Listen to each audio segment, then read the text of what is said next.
여러분 반갑습니다. 새롭게 목요 예배 전용 카톡방을 통해 만나 뵙게 되었습니다. 지난주는 갑작스런 수술을 해야 하는 상황이 발생해서 병원 신세를 좀 지다가 이제 거의 모두 회복이 다 되었습니다. 다시 한번 여러분의 기도와 후원에 감사를 드립니다. 전 시간까지 속죄제, 즉 허물과 죄를 고하여 용서받는 목적의 제사를 보았습니다. 오늘은 5대 제사의 마지막인 속건제를 보도록 하겠습니다.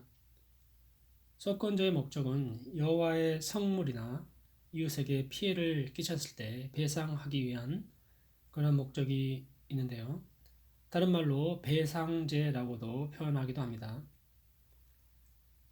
거기에 대한 제물로는 흠없는 숫양을 드리고 손해액의 5분의 1을 원금과 함께 더 배상하는 것이 되겠습니다. 어떻게 보면 화목제와 비슷한데 잘못하여 이웃에게 손해를 끼쳤으면 예배자는 하나님께 용서를 구함과 동시에 그 잘못된 것을 시정해야 합니다. 5장 14절부터 봅니다. 여호와께서 모세에게 말씀하여 이르시되 누구든지 여호와의 성물에 대하여 부지 중에 범죄하였으면 여호와께 속건제를 드리되 내가 지정한 가치를 따라 성소의 세겔로 몇 세겔 위에 상당한 흠없는 숫양을 양떼 중에서 끌어다가 속건제로 드려서 속죄제와는 다른 성격으로 하나님의 성물이나 인간에게 해를 끼치는 경우이죠. 성물은 하나님께 바친 제물이나 물건일 텐데 제사장들이 받는 모든 음식이 포함되며 집, 그 밖에 다른 재산, 그리고 제사장들에게 돌아가는 11조까지를 포함합니다. 언제까지나 부지 중에 범한 죄를 말하고 있고 모세에게 말씀하셨으니 모세가 가치가 얼마나 되는지를 정했겠고요. 그 이유는 제사장들에게 위임을 했겠죠. 하나님의 성물에 대한 범죄와 사람에게 입힌 피해 둘 다를 얘기합니다. 그 피해를 배상한 후에야 속건제를 드릴 수가 있습니다.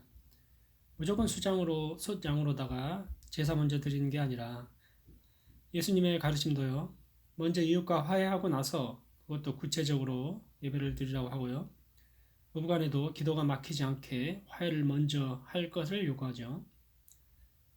순서가 뒤바뀌거나 아니면 그냥 예배만 드린다고 그렇게 지는 게 아니다라는 원리입니다. 결국 행함이 없는 믿음은 죽음이다라는 야고보서의 말씀을 여기에 접목할 수 있을까요? 하나님께 화목하다는 것은 사람과도 화목하다는 둘 다를 언제나 얘기하는 것입니다. 난 교회 잘 다니고 예배 잘 드려. 그런데 쟤들하고는 안 놀아. 용서 못해. 이건 아니다라는 겁니다. 안 놀 수야 있겠죠. 그러나 화목하라는 말씀이겠습니다. 5장 16절입니다. 성물에 대한 잘못을 보상하되 그것에 5분의 1을 더하여 제사장에게 줄 것이요 제사장은 그 속건제 숫양으로 그를 위하여 속죄한즉 그 사함을 받으리라. 아멘. 앞전 것에 대한 설명을 하는 구절이고요. 17절 속건제의 두 번째 내용입니다.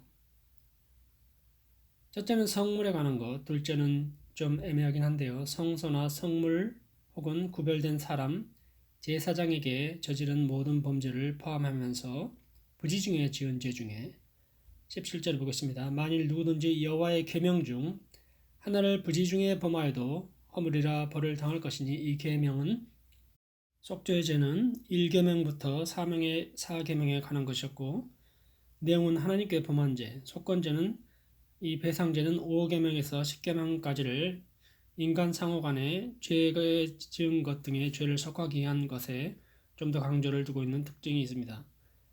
결국에는 구별이 모호하여 구분 없이 드려졌다고라고도 합니다. 속죄죄, 속건죄 비슷비슷 헷갈리기도 합니다. 자, 이제 두 번째 계명 중 하나를 어길 때도 18절에 행해져야 하는 게 그는 네가 지정한 가치대로 양떼 중 흠없는 숫양을 속건 제물로 제사장에게 가져갈 것이요 제사장은 그가 부지 중에 범죄한 허물을 위하여 속죄한즉 그가 사함을 받으리라.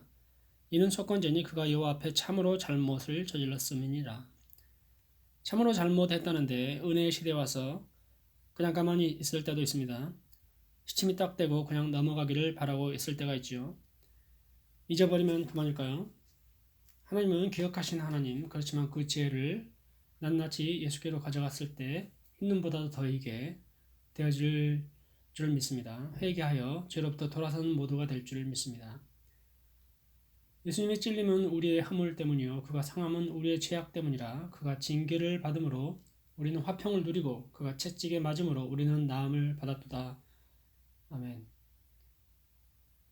세 번째 속건제 배상제는 그 주제가 성물에서 일상적인 인간관계를 얘기합니다.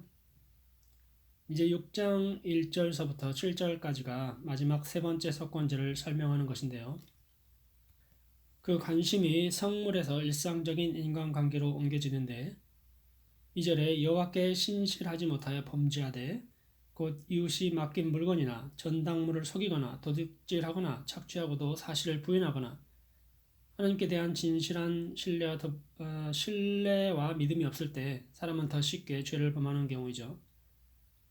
말씀으로 기도로 공동체의 사랑의 띠로 연합이 잘 됐을 때는 그 죄로 빠질 틈이 덜한 게 사실 아닙니까? 3절이 이어집니다. 남의 잃은 물건을 죽고도 사실을 부인하여 거짓 맹세하는 등 사람의 이 모든 일 중에 하나라도 행하여 범죄하면 이는 죄를 범하였고 죄가 있는 자니 그 훔친 것이나 착취한 것이나 잃은 물건을 주운 것이나 그 거짓 맹세한 모든 물건을 돌려보내되 곧 그 본래 물건의 5분의 1을 더하여 돌려보낼 것이니 그 죄가 드러난 날에 임자에게 줄 것이요. 본래 물건 더하기 5분의 1, 120%를 돌려주고 먼저 하나님께 회개 기도드리고 땡이 아니고 순서가 먼저 신뢰한 사람이 가서 120%를 돌려줘야 한다는 겁니다. 그 후에 6절에 그는 또 석권제물을 여호와께 가져갈지니 곧 내가 지정한 가치대로 양떼 중 흠없는 숫양을 석권제물을 위하여 제사장에게로 끌고 갈 것이요. 제사장은 여호와 앞에서 그를 위하여 속죄한즉 그는 무슨 허물이든지 사함을 받으리라. 가난하고 부유하고 직책에 관계없이 숫양을 드려야 한다는 겁니다. 좀 가난하다고 봐주는 것이 없죠. 잘못은 이처럼 배상을 크게 제대로 해야 하니까요. 한국의 아버니 도로교통법부터 이런 도덕적인 규정들이 뉴질랜드에 비해 좀 약하지 않나 싶어요. 좀 법을 세게 하고 그리고 벌금도 많이 해야 자기 돈 나간 줄 알고요. 자그마한 법규부터 잘 지켜나가지 않겠나 생각이 들어요. 좀 봐달라 뭐 이런 소리 하잖아요. 그러나 이 구약시대는 안 통했다는 겁니다. 이웃에게 하나님에게 금전적인 또는 명예를 손상시켰을 경우에는 반드시 배상을 해야 하는 원칙이 있다는 게 다른 제사와는 다른 속건제였습니다. 그것이 레위기의 제사가 없어졌습니까? 현재 레위기를 잘 공부해야 하는 게 원칙이 잘 나타나 있습니다. 구약의 제사 제도는 없어졌지만 형식이 바뀌어서 어떤 예배의 형식들이 바뀌었죠. 그대로 현재까지 유효한 법입니다. 예수님은 율법을 폐하러 오신 게 아니고 오히려 이루려고 오셨잖아요. 시편 51편을 보겠습니다. 16절입니다. 주는 제사를 즐겨 아니하시나니 그렇지 않으면 내가 드렸을 것이라. 주는 번제를 기뻐하지 아니하시나이다. 하나님의 구하시는 제사는 상한 심령이라. 하나님이여 상하고 통회하는 마음을 주께서 멸시치 아니하시리이다. 주의 은택으로 시온의 선을 행하시고 예루살렘 성을 쌓아서 그때 주께서 의로운 제사와 번제와 온전한 번제를 기뻐하시리니 저희가 스스로 저의 단에 드리리이다. 아멘. 먼저 가서 종교적 열심과 제사로 종교적 행위를 한다고 그게 받아들여지는 게 아니고 진정으로 뉘우침이 회개함이 먼저 일어나야 한다는 것을 잘 설명해 주고 있습니다. 이처럼 기독교의 윤리와 실천은 세상의 그 어떤 도덕법보다 한 수 위이고요.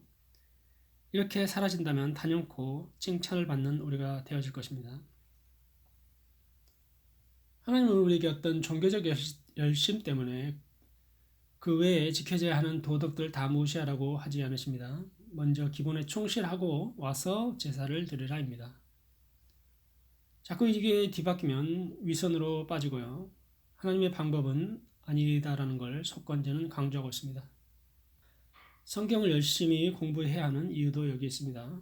의미를 알고 묵상하고 실천할 때 우리의 신앙은 더 깊이 있고 풍성해질 것입니다. 그래야 해서 값싼 은혜를 받은 성도가 아닌 참 진리 안에 거하며 세상을 변화시킬 주역들이 될 줄 믿습니다. 기도드리겠습니다. 사랑해 주 하나님, 성경을 오해하고 잘 실천하지 못하여 주님의 마음을 아프게 해드린 적이 있습니까? 오직 주의 선한 뜻들이 무엇인지 잘 분별하여 빛의 자녀로 살아갈 때 주님의 영광을 드러내어 복음 더욱 증거되게 인도하여 주옵소서. 예수님 이름으로 기도드립니다. 아멘.